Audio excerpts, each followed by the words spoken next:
1 Minute Inspirations, Henry Street Church of Christ.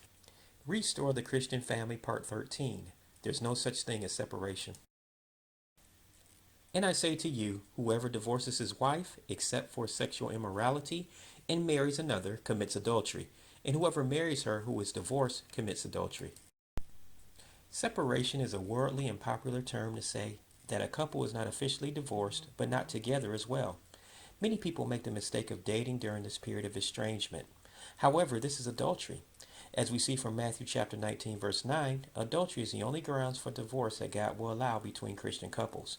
So remember, separation is only the road to adultery.